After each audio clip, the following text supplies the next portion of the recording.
Olá, bem-vindos a mais uma videoaula e essa será uma revisão deste segundo ciclo de atividades que fizemos até este momento. A primeira aula que nós tivemos nesse ciclo, ela teve por título Fluxo de energia nos ecossistemas e as pirâmides ecológicas. E aí a gente precisa relembrar que a energia passa no ecossistema de forma unidirecional e que também ela vai decrescendo ao longo disso. Então, você tem os seres vivos, quando eles morrem, eles geram matéria orgânica para o ambiente, os decompositores vão agir, decompondo essa matéria, devolvendo a matéria orgânica ao meio. Quando a gente fala já da energia, isso não vai acontecer, porque a energia vai ser captada pelos produtores através do processo de fotossíntese ou mesmo pela quimiossíntese e vai sendo passada ao longo da cadeia através da predação, um ser comendo o outro e assim vai passando a energia e por isso ela é unidirecional. Contudo, a energia que o produtor faz durante a fotossíntese que ele produz para si, ela não tem como função apenas seu crescimento. Ele também precisa de energia para fazer suas funções, para poder criar seu corpo, e aí vai ficar armazenada a energia em forma de corpo, mas também ele vai respirar para ter, e por isso ele vai gastar energia. Então, a única energia que vai ser passada para o próximo nível é a que ficou armazenada no seu corpo. Então, a vaquinha vai lá e vai comer o produtor, essa vaquinha vai obter a energia que está armazenada na plantinha, no corpo da planta. Só que essa vaquinha ela vai precisar fazer suas funções também, com isso ela gasta energia. Então, a energia vai diminuindo ao longo da cadeia. E aí vimos que como podemos representar as interações dos organismos, essas transferências tanto de matéria quanto de energia entre os organismos, através das pirâmides ecológicas, que pode ser de número, pode ser de biomassa, que são tipos de pirâmides que nós usamos, mas que elas podem ser invertidas em algumas situações. Se você não se lembra quais são, retorne lá esse vídeo. E temos também a pirâmide de energia.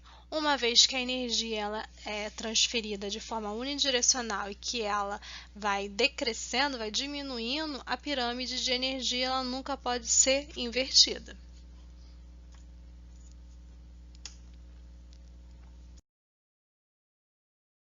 Na outra aula, vimos sobre a Covid-19, vimos uma matéria da BBC News falando sobre isso e também vimos um videozinho com uma explicação bem rápida sobre o conceito do que são vírus, o que é a família Coronaviridae, o que é SARS-CoV-2, o que são mutações e evoluções, como acontece a transmissão desse vírus, do vírus da SARS-CoV-2, que causa a Covid-19, e quais são os sintomas.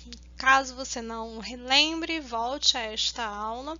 E para você mais informações sobre isso, acesse o portal que está aí da Fiocruz, que dará sempre informações mais atualizadas sobre o conteúdo. Na próxima aula, na aula posterior à da Covid, nós vimos sobre populações. Na verdade, vimos sobre dinâmica da população. Vimos que a população, então, são grupos de indivíduos da mesma espécie que estão no mesmo local e que a população pode aumentar ou diminuir por fatores como imigração, natalidade, mortalidade e emigração. E tudo isso vai influenciar a densidade populacional. Vimos nesta aula também o que é a sucessão ecológica, que é aquelas etapas que um ambiente vai passando até chegar ao clímax, a colonização completa e chegar à forma mais adequada daquele meio ambiente, digamos assim. Ela pode ser uma sucessão primária, em que você tem um ambiente sem nenhum tipo de vida e que ali começa a se instalar as espécies pioneiras e ali vão surgindo as novas espécies até formar a comunidade clímax, ou pode ser por sucessão secundária, em que você já tem algum tipo de seres vivos ali habitando, como uma plantação que foi deixada de lado sem interferência humana, e que ali começou a acontecer novamente um processo de sucessão. Então, primária, quando o ambiente está desabitado; na secundária, o ambiente está habitado por algum ser, mas ela não está da forma complemente toda a sua biodiversidade e o que seria a vegetação dali, local, né, normal, endêmica.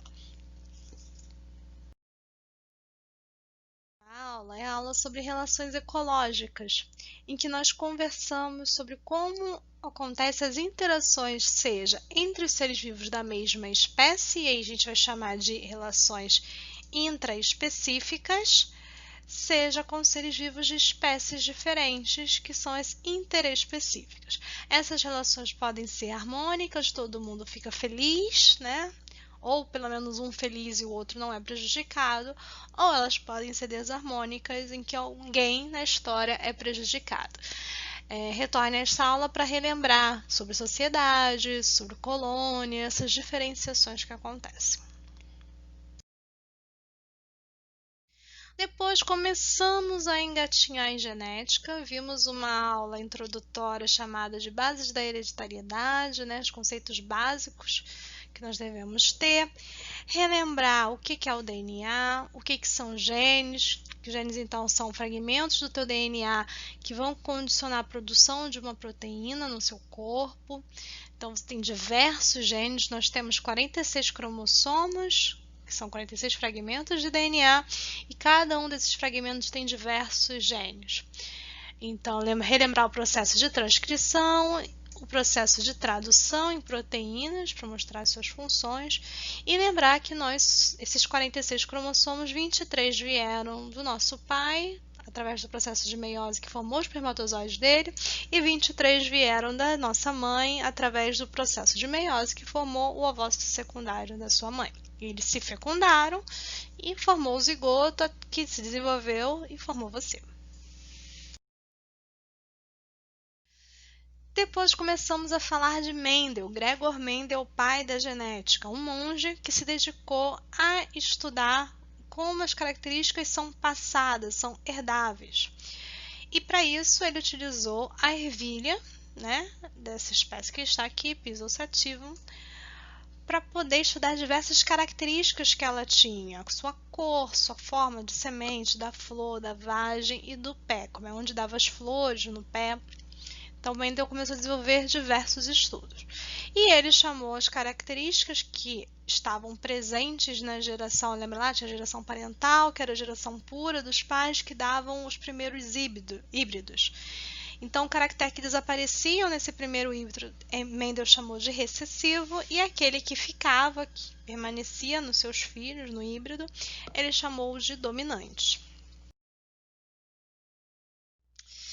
E chegamos então na última aula que tivemos nesse ciclo, que foi onde vimos os termos e as expressões mais comumente adotados em genética. É uma aula basicamente como se fosse um dicionário, então eu recomendo que você retorne a ela, porque tem muitos conteúdos importantes. Sabe o que é homozigoto, heterozigoto, o que é genótipo, o que é fenótipo. Então, volte a essa aula, porque esses termos são importantes, eles precisam estar bem claros para você. Saber o que é um locus gênico, o que é um gene, isso é importante. E no finzinho desta aula, nós falamos sobre o quadrado de Punnett, que vai nos mostrar quais são as possíveis combinações de filhos entre dois seres. Então, nesse quadrado, nós pegamos os genótipos dos pais, né, de uma ervilha aqui, vezinho, vezinho, uma vezão, vezinho, e nós fazemos o cruzamento. Fazemos primeiro a meiose, produzindo, então, no feminino aqui no caso, que era a ervilha verde, os possíveis ovócitos que ele gera, os óvulos que ele gera na meiose, e aqui no pai, no masculino, os possíveis espermatozoides que ele pode formar. Montei o meu quadrado, agora eu vou cruzar para encontrar o resultado dessa fecundação, que é justamente o que está aqui em vermelho. O resultado da minha fecundação, então, vai ser Vzinho com Vzão, vai ter uma ervilhinha aqui, ó, Vzão, Vzinho, outra possibilidade de Vzão, Vzinho, outra de Vzinho, Vzinho, outra de Vzinho, Vzinho. Então, terei como possibilidade 50% das filhas dessas duas nascerem verdes e 50% de nascerem amarelas. Isso em cada cruzamento que fizer, certo? Não tá claro? Retorne ao vídeo daquela aula, pois ele é super importante. Então, fechamos mais um ciclo, estamos no nosso segundo ciclo de atividades. Eu sei que agora o conteúdo vai começar a ficar um pouco mais complexo. As aulas serão bem seguidas de conteúdo. Você precisa da aula anterior para ver a próxima, porque você precisa de conhecimentos prévios bem sólidos para você poder dar continuidade nos estudos. Então, espero você no próximo vídeo. Tchau, tchau!